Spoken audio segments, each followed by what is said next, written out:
गुरुर्ब्रह्मा गुरुर्विष्णु गुरुर्देव महेश्वरा गुरु साक्षात परब्रह्मा तस्मै श्री गुरुवे नमः। आज सदगुरुदेव संत श्री दिगंबरी अखाड़ा सचिव प्रतिनिधि हमारे गुरुदेव बाबा हठयोगी जी महाराज के सानिध्य में और स्वामी महामंडलेश्वर श्री प्रबोधानंद गिरी जी के महाराज जी के सानिध्य में एवं श्री अखंड परशुराम अखाड़ा अध्यक्ष पंडित अधीर कौशिक जी के सानिध्य में एवं भोपाल से आए हुए हमारे महाराज जी के सानिध्य में यहाँ पर ब्रिजेश शर्मा जी के सानिध्य में आज मकर संक्रांति के पावन अवसर पर बैठने का सौभाग्य प्राप्त हुआ है। और मकर संक्रांति का जो पावन अवसर है, पूरे भारतवर्ष से लोग गंगा स्नान करने के लिए आ रहे हैं। भारतवर्ष से ही नहीं अपितु विदेशों से भी कई लोग गंगा स्नान के लिए यहाँ पर आते हैं हरिद्वार। वो बात अलग है कि कोरोना महामारी के चलते हुए कुछ भक्तों को आने से रोक दिया जा रहा है प्रशासन के द्वारा, ताकि व्यवस्था बनी रहे। परंतु फिर भी काफ़ी लोग आज हरिद्वार गंगा जी में आकर के स्नान करके अपने कुल के उद्धार के लिए, अपने पितरों के उद्धार के लिए, अपने उद्धार के लिए माँ गंगा से प्रार्थना कर रहे हैं। और आज का दिन बड़ा ही महत्वपूर्ण है। मैं चाहूँगा कि हमारे सदगुरुदेव बाबा श्री हठयोगी जी महाराज आज जो पर्व है, इस पर्व पर हमारे जो फेसबुक से जुड़े हुए जितने भी लोग हैं, जितने भी भक्त हैं, जितने भी श्रद्धालु हैं, उनको आशीर्वचन दें। और किस प्रकार से आज से जो है कुंभ पर्व भी प्रारंभ हो रहा है, माघ स्नान भी प्रारंभ हो रहा है, किस प्रकार से अपने घरों में ही या हरिद्वार में आकर के किस प्रकार से अपने कुल का उद्धार, अपने पितरों का उद्धार, अपने पूर्वजों का उद्धार कर सकते हैं। हमारे गुरुदेव का आशीर्वचन। देखिए, आज जिस तरह से हमारे आज से नहीं अनादिकाल से जो मकर का जो स्नान बताया जाता था, मकर का जो दान है, पुण्य है, व्रत है, तपस्या है, त्याग है, और यहाँ तक कि माघ मकर गति रवि जब होई, तीरथ पति आव सब कोई, देव धनुज धरी मनुज शरीर, यानी कि देवता तक भी मनुष्य का शरीर धारण करके जब मकर का सूर्य होता था, इस पर्व में स्नान करने के लिए तीर्थों में आया करते थे।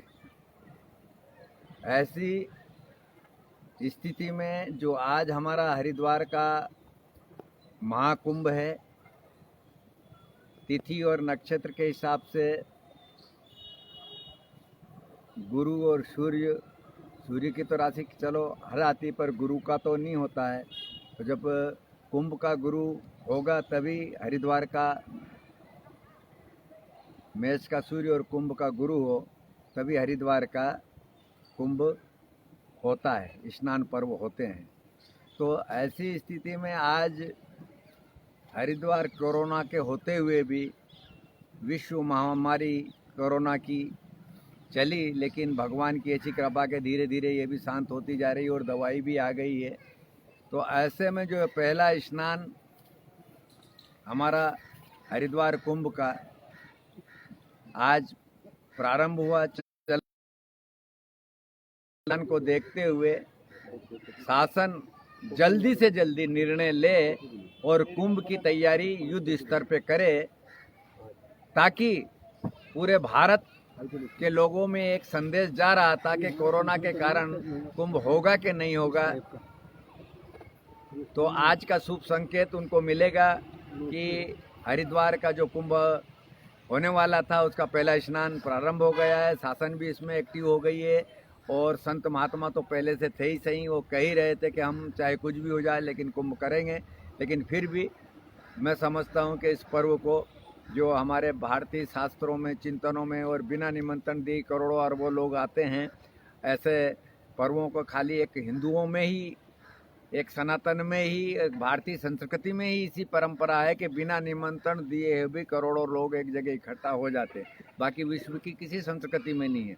तो हमारी संस्कृति की अपूर्व देन है और ये हमारे मेले हैं, कुंभ है, बाकी और बहुत सारी अनुष्ठान है, ये यज्ञ है इत्यादि, इन्हीं के माध्यम से हमारे यहाँ संस्कार उत्पन्न होते हैं।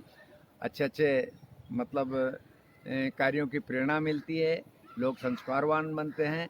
तो ये माघ का प्रारंभ स्नान भी प्रारंभ हो गया, कुंभ भी प्रारंभ हो गया। तो मैं सभी देशवासियों को मकर की बहुत बहुत शुभकामनाएं देते हुए जय श्री राम, जय श्री कृष्ण। हमारे गुरुदेव ने, बाबा श्री हठयोगी महाराज जी ने अभी आप लोगों के कुंभ के बारे में बताया और कुंभ की शुभकामनाएं दी। और आज से जो कि कुंभ का स्नान प्रारंभ हुआ है, आप सभी को हरिद्वार आने के लिए निमंत्रण दिया। हमारे साथ हमारे गुरुदेव महामंडलेश्वर हमारे पूज्य स्वामी प्रबोधानंद गिरि जी महाराज उपस्थित हैं। मैं चाहूँगा कि महाराज जी का भी आशीर्वचन आप लोगों को प्राप्त हो और आप लोगों के जीवन में किस प्रकार से गुरु भक्ति, माँ गंगा की भक्ति और देवी देवताओं की सेवा करनी चाहिए और किस प्रकार से अपने पितरों के उद्धार के लिए प्रयत्न करना चाहिए, हमारे गुरुदेव आपको आशीर्वचन के माध्यम से बताएंगे। सभी देशवासियों के मकर संक्रांति के पावन पर्व की हार्दिक शुभकामनाएं। आपके जीवन में सुख, शांति और समृद्धि आए। वास्तव में आज का दिन महत्वपूर्ण दिन होता है क्योंकि सूर्य दक्षिणायन से उत्तरायण आते हैं और उत्तरायण सूर्य आने के कारण से मौसम का परिवर्तन होता है। आज से सर्दी का कम होना और समय का बढ़ना ये स्वाभाविक जीवन में एक नया परिवर्तन लाता है। अर्थात सदकाम करने के लिए भी मकर संक्रांति के पावन पर्व के बाद अवसर होता है। बहुत सारे काम दक्षिणायन में नहीं होते, लेकिन उत्तरायण में बहुत सारे कार्य करने का हमको अवसर मिलता है। और इस बार तो मकर संक्रांति के पावन पर्व से कुंभ प्रारंभ हो रहा है। भले ही कोरोना के काल से के कारण से कुंभ को थोड़ा छोटा किया गया है, विशेष पर्व मार्च और अप्रैल में मना रहे हैं, लेकिन वास्तविक रूप से तो ग्रह नक्षत्र के हिसाब से कुंभ पर्व आज से ही प्रारंभ हो गया है। अर्थात 12 वर्ष में विशेष अवसर आने का ये शुभ मुहूर्त होता है कुंभ का, महापर्व का, जिसमें हम अगर कोई पुण्य कार्य करते हैं तो है सैकड़ों गुना वह पुण्य कार्य बढ़ता है। उसी में हम अपने पितरों के उद्धार के लिए उपाय करते हैं और उसका उत्तम अवसर होता है। पूरे देश से बिना बुलाए लाखों करोड़ों लोग इस कुंभ के मेले में चले आते हैं। वास्तव में ये विश्व की धरोहर है। सभी विश्व के देशों ने माना है कि इतना बड़ा भव्य दिव्य मेला कहीं नहीं होता, केवल भारत में ही आयोजन होता है, जिसमें करोड़ों लोग आते हैं और शांति के साथ गंगा स्नान करते हैं, धार्मिक आयोजन करते हैं और कुंभ पूर्ण होने पर अपने घर जाते हैं। पूरे विश्व के लिए शांति और सद्भाव की प्रार्थना करते हैं। वसुधैव कुटुंबकम का भाव रखते हुए यहाँ पर पूरे मार्च और अप्रैल तक कार्यक्रम चलेंगे। आप सब इसमें सम्मिलित होंगे। आप सबका, हम सबका सौभाग्य है और आप सभी देशवासियों से मैं प्रार्थना करूँगा कि लोगों के डराने में, बहकाने में ना आए, कुंभ में अपनी अधिक से अधिक सहभागिता करें। कुछ लोग ऐसा दुष्प्रचार कर रहे हैं कि कोरोना भयंकर बीमारी के कारण से कुंभ को छोटा किया जाए या ना किया जाए। यह वास्तव में सनातन संस्कृति के प्रति एक षड्यंत्र है। केवल सनातन संस्कृति ही जितने अनुष्ठान हम करते हैं उसमें सब में कहते हैं सर्वे भवन्तु सुखिनः, सर्वे सन्तु निरामया, सर्वे भद्राणि पश्यन्ति काचित् दुर्भाग् भवेत्। सभी निरोगी हो, सभी सुखी हो। पूरे विश्व में हम किसी की कामना करते हैं तो क्या करते हैं? सभी सुखी हो। ऐसी कामना के अनुष्ठान जो होंगे उससे कोरोना क्या, पूरे विश्व की बड़े से बड़े महामारियां समाप्त होंगी, बड़े से बड़े दुख समाप्त होंगे। इसीलिए ये ऐसा पुण्य का अवसर है। इस पुण्य के अवसर में धार्मिक अनुष्ठान करने से जीवन को सद्गति मिलती है और जीवन में सुख, शांति और समृद्धि रहती है। ऐसे पावन पर्व का आप सभी लोग अधिक से अधिक लाभ उठाएं। ऐसी मैं भारतवासियों से तथा सनातन प्रेमियों से आग्रह करूंगा कि कुंभ के अवसर का अधिक से अधिक लाभ उठाएं। जय हिंद, जय भारत। बहुत सुंदर हमारे गुरुदेव ने, आचार्य महामंडलेश्वर स्वामी प्रबोधानंद गिरि जी महाराज ने बहुत सुंदर संदेश दिया कि हमारी सनातन परंपरा है, सर्वे भवन सुखिनः सर्वे सन्तु निरामया सर्वे भद्राणि पश्यन्तु माँ कश्चित् दुख भाग। सबके घर में सुख आए, समृद्धि आए, धन धान्य आए, आयु आरोग्य आए, ऐश्वर्य आए, सबकी मनोकामनाएं पूर्ण हो, सब सुखी रहें, निरोग रहें। और ये कुंभ पर्व ही इसीलिए होता है कि सबके मनोकामना पूर्ण हो, सबके पितरों का उद्धार हो, सबके कुल का उद्धार हो और सब अमृत तत्व को प्राप्त करें। इसी समय पर हमारे बीच में हमारे श्री अखंड परशुराम अध्यक्ष पंडित अधीर कौशिक जी हैं। आप भी हमारे भक्तों के लिए, हमारे देश के लिए, हमारे विश्व के लिए क्या संदेश देना चाहते हैं? आप भी फेसबुक के माध्यम से अपना उद्बोधन, अपना संदेश दें।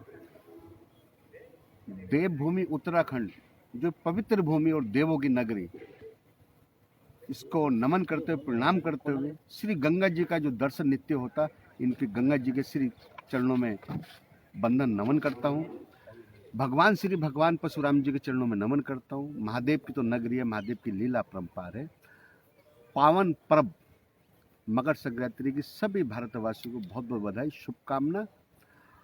आप सनातन प्रेमियों से मेरी प्रार्थना कि आज का दिन बड़ा महत्व है, इस महत्व को समझें, कुछ दान करें। दान की वस्तु हैं, भूखे को खाना खिलाना, गाय को रोटी देना, नांदी को गुड़ देना और काली खिचड़ी, घी, देसी नमक और रेवड़ी तिल की, ये दान करने का महत्व है। आज से प्रारंभ 2021 के कुंभ का प्रारंभ हुआ है, जिसमें सभी लोग स्नान करके गंगा जी का आचमन करा है। आने वाला भव्य महाकुंभ बेला, एक बेला है, ये पवित्र बेला।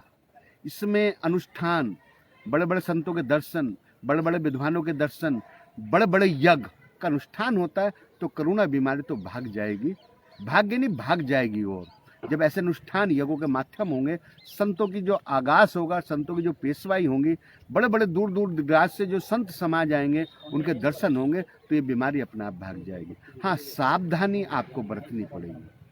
आप स्नान करिए, सावधानी बरतिए, क्योंकि सावधानी हटी दुर्घटना घटी, ये भी चिंता करनी पड़ेगी। अपना स्वयं शंभु समझकर, अपना मन धारण करके, निर्मल मन करके आपका स्वागत है उत्तराखंड हरिद्वार देवभूमि में। आप कुंभ के पर्व स्नानों पे आए और स्नान करें और सुंदर सुंदर पेशवाई निकलेंगे, उनका भी दर्शन लें। उन दर्शनों के भागीदारी, आप सहभागीदारी जरूर बने। यही मैं मंगल कामना करता हूँ कि श्री गंगा जी से प्रार्थना करता हूँ सब भारतवासियों पे अपना आशीर्वाद देती रहें और उनके घर परिवार में सुख शांति रहे। इसी कड़ी के साथ मैं अपनी वाणी को विराम देता हूँ। हर हर महादेव, जय श्री भगवान परशुराम जी की, जय श्री गंगा मैया की। आप सभी को पुनः हरिद्वार आने के लिए निमंत्रण देते हैं। आप जहाँ भी रहते हैं, आपको निमंत्रण देते हैं कि कुंभ पर्व पर आप हरिद्वार आएं और हरिद्वार आकर के गंगा स्नान करें और पुण्य के भागी बनें। क्योंकि रोज़ रोज़ कुंभ पर्व आता नहीं है, 12 वर्षों में यहाँ हरिद्वार का कुंभ लगता है और दूर दूर से लाखों करोड़ों की संख्या में भक्त आते हैं और आकर के गंगा स्नान करते हैं, सत्संग करते हैं, भजन करते हैं, कीर्तन करते हैं और दान पुण्य यज्ञ अनुष्ठान करते हैं। आप लोग भी अपना समय निकाल करके हरिद्वार उत्तराखंड की भूमि पर आएं और अपने जीवन को कृतार्थ करें। देखिए कितना सुंदर जो है आश्रम यहाँ पर प्राकृतिक जो है सौंदर्य से बना हुआ।